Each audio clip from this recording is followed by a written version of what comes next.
আপোনালোকে লিংকখন কপি কৰি গুগলত পেষ্ট কৰি দিব পিছত সাৰ্চ বাটনত ক্লিক কৰিব পিছত এনেকুৱা এখন ইন্টাৰফেস আহিব পিছত আপোনালোকে ইয়াত ৰেজিষ্ট্ৰেচন নাম্বাৰটো এড কৰিব আৰু পাছৱৰ্ডখন দি দিব পিছত লগইন কৰিলে হ'ব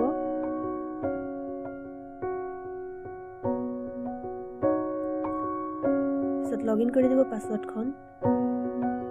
আকৌ কোনবা যদি আপোনালোকে পাছৱৰ্ড পাহৰি গৈছে তেতিয়া ৰিসেট পাছৱৰ্ডটো মাৰিব পাৰিব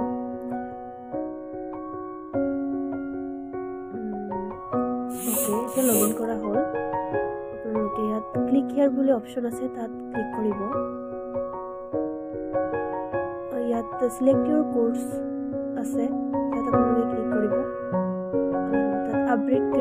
কোৰ্সও দিব তাৰ পিছত ইয়াত আপোনালোকৰ 4খন মেজৰ পেপাৰ থাকিলে 4খন সিলেক্ট কৰিব আৰু মাইনৰ থাকিলে 2খন সিলেক্ট কৰিলে হ'ল গতিকে মই 4খন সিলেক্ট কৰিলো আৰু ইয়াতে আপোনালোকে সাবমিট কৰি দিব তলত সাবমিটৰ অপচন আছে তাৰ পিছত আপোনালোকে ভালকে এবাৰ চাব লাগিব চাও কোৰ্স কেখন মিলিছে নে নাই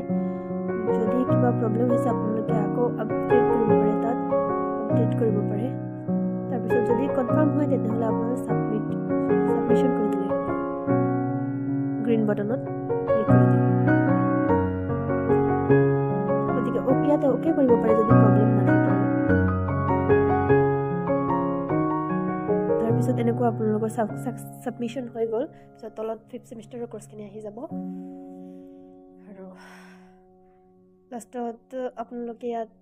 ইনফটোত ক্লিক কৰিব পাৰিব আৰু চাওক এতিয়া হৈ গ'ল ইন্টাৰ্নশিপ তলতো আহি গ'ল ওকে থ্যাংক ইউ